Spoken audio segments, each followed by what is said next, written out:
Kita udah tiduran, ada yang nanya udah sholat, udah ngadep kemana tadi? Sana.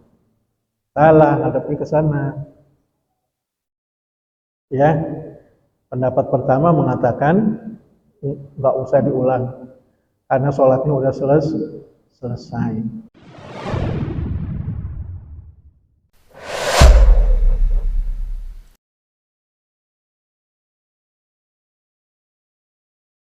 Sholat ini kan syarat ya, sah sholat ya. Jadi sah sholat sunat di kendaraan sekalipun nggak menghadap ke kiblat. Apalagi kalau menghadap kiblat mah bagus banget ya. Ya. Lanjut, wa an Abi Sa'idin Al-Khudri. Hadis dari Abi Sa'id Al-Khudri anna Nabiyya sallallahu alaihi wasallam, bahwasanya Nabi sallallahu alaihi wasallam bersabda, bersabda, al-ardu kulluha masjidun. Kata Nabi, bumi semuanya itu adalah masjid, artinya tempat sujud. Di bumi mana saja kita boleh sujud, artinya boleh sholat. Nah inilah kelebihan umat Nabi kita Muhammad SAW. Kalau umat-umat dahulu, perintah sholat itu harus di tempat, harus di gedung. Kayak Nabi Isa, harus di dalam gereja, harus di mihrab. Tapi kita boleh sholat di mana? Di masjid boleh. Di lapangan boleh, di kebun juga boleh. Kalau kita lagi mana? Jalan-jalan ke gunung, di hutan juga boleh. Nah, pokoknya di mana saja boleh. Ntar ada lanjutannya. Illa makbarota wal hammam. Illa makbarota wal hammam. Kecuali sholat di kuburan, di atas kuburan atau di depan kuburan, wal hammam, di kamar mandi. Masa iya kita sholat di kamar mandi? Kalau kita nggak punya tempat lagi, apa boleh buat, ya? Nah. Jadi dilarang sholat. Jadi bumi mana aja boleh kamu sujud, asal jangan di atas kuburan dan di kamar mandi. Wahal rawahu Tirmizi, meriwayatkan Imam Tirmizi. Bahkan Imam Malik mengatakan bukannya nggak boleh duduk di kuburan juga nggak boleh kan? Kita duduk di kuburan nggak boleh. Imam Malik mengatakan duduk di kuburan nggak dilarang.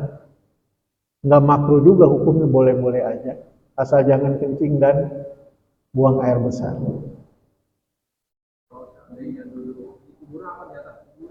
Di atas kuburan, ya.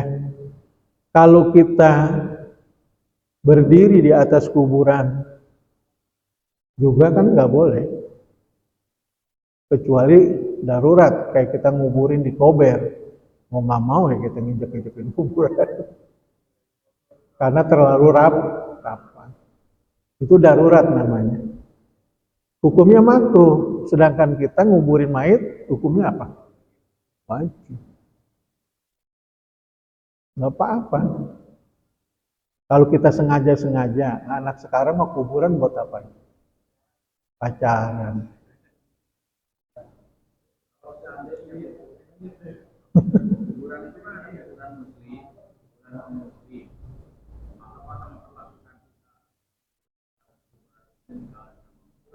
Beda. Kalau kuburan muslim kita lewat mengucapin apa? Salam. Assalamualaikum ya ahlan diyar, ya ahlal kubur minal muslimin wal muslimat. Kalau kuburan orang-orang kafir, kalau perlu kita lari. Hah? Jangan. Disuruh lari kita malah banyak setannya, banyak jinnya, pada tidur di situ. Ya kan? Kalau jin kelihatan kita nggak berani lewat. Sekarang juga kalau jin non kelihatan depan kita, lewat tuh bingung, mana kita lewat ini? Karena banyakkan jin sama manusia di dunia ini. Manusia kan mati. Kalau jin, setan, kagak pernah mati dia. Dari dulu zaman Adam sampai sekarang berkembang biak tapi nggak pernah mati. Kalau manusia, lah banyakkan yang udah mati. Nabi Adam udah kagak, keturunannya berapa tuh? Nabi Nuh, apalagi umatnya habis. Ya, diterjang banjir. Yang tersisa hanya berapa? 70 orang. Yang ada di dalam perahu. Anak dan istrinya juga termasuk apa? Tenggelam. Karena nggak mau naik perahu. Itu Nabi Nuh. Jadi waktu dia lagi bikin perahu, dikata orang gila sama umatnya. Pikirannya kemana Nabi Nuh nih bikin perahu di tengah apa? Di tengah kampung. Udah setengah jadi, nih mau jadi. Diberakin sama umatnya. Itu sekampung berak di situ. Di perahu, sengaja diberak. Sampai orang yang pincang-pincang dipopoh suruh berak di situ. Berak di situ lagi duduk, kepleset, jatuh, tumpukan tai. Bisa jalan. Dianggap obat itu tai. Dianggap obat. Besok berbondong-bondong itu yang pada sakit, pada ke situ ngambil apa? Ngambil kotoran itu. Ya kemana aja disiarin, ini obat. Akhirnya apa? Bersih. Ada yang nggak kebagian sampai habis tuh kotoran.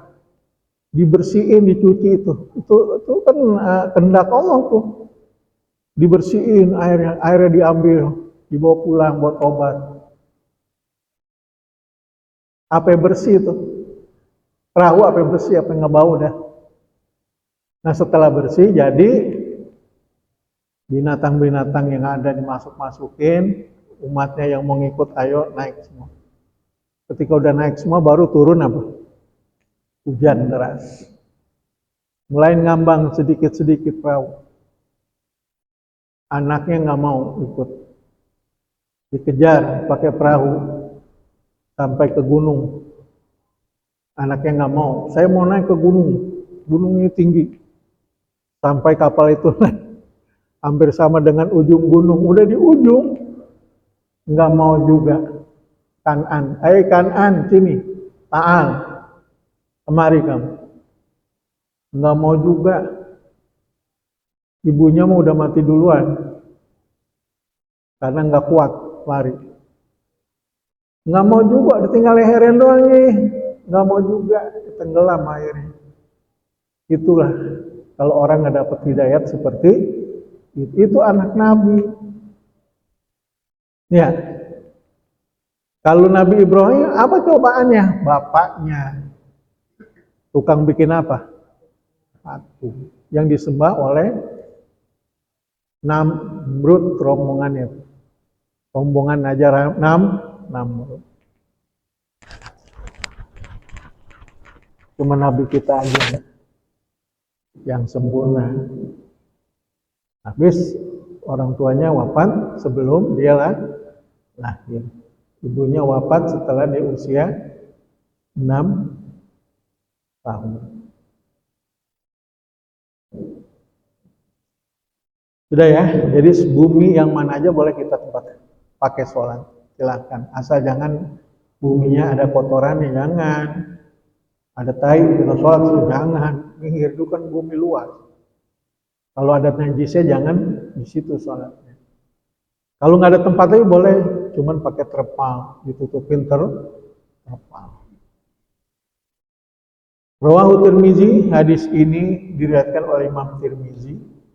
Walahu ilatun, dan larangannya ini pakai alasan kenapa nggak boleh sholat di kubur. Alasannya apa? Kenapa nggak boleh sholat di kamar mandi? Kalau kamar mandi kan jelas, karena tempat buang kotoran, tempat buang najis. Kuburan ini dianggap najis karena di bawahnya itu apa? Di bawahnya bangkai manusia. Lanjut, wa an Ibnu Umar. Hadis ini datangnya dari Ibnu Umar, anna Nabi sallallahu alaihi wasallam, bahwasanya Nabi sallallahu alaihi wasallam naha ayyusolli fi sab'i mawatina. Bahwasanya Nabi melarang sholat pada 7 tempat. Bumi kan boleh buat sholat, tapi 7 tempat Nabi larang. Apa yang pertama? Al-mazbalah. Al-mazbalah. Al-mazbalah apa? Tempat buang kotoran. Kalau kita mah bahasa Betawinya perumputan. Tempat buang sampah. Gak boleh kita sholat di tempat pembuangan sampah. Wal majzarah, dan tempat pemotongan hewan atau jagal. Karena di jagal kenapa? Najis, banyak darah berserakan. Wal makbarah, dan di kuburan, nggak boleh sholat di kuburan. Wa qari'atit thoriq, dan di tengah jalan. Di tengah jalan bukan karena najis, bukan karena apa? Karena ganggu orang lewat. Sholat di tengah jalan, mobil mau lewat, menungguin dia selesai sholat. Gak boleh. Di tengah, tapi di pinggir jalan boleh nggak? Boleh. Kalau darurat, pinggir tol, mobil berhenti di badan jalan, kita sholat. Takutnya mobil kita lagi sholat, mobil kita diseruduk mobilnya di belakang, repot. Terus apa lagi? Wal hamam, dan kamar mandi. Wa ma'atinil ibil, yang ketujuh itu, yang keenam itu adalah kandang onta.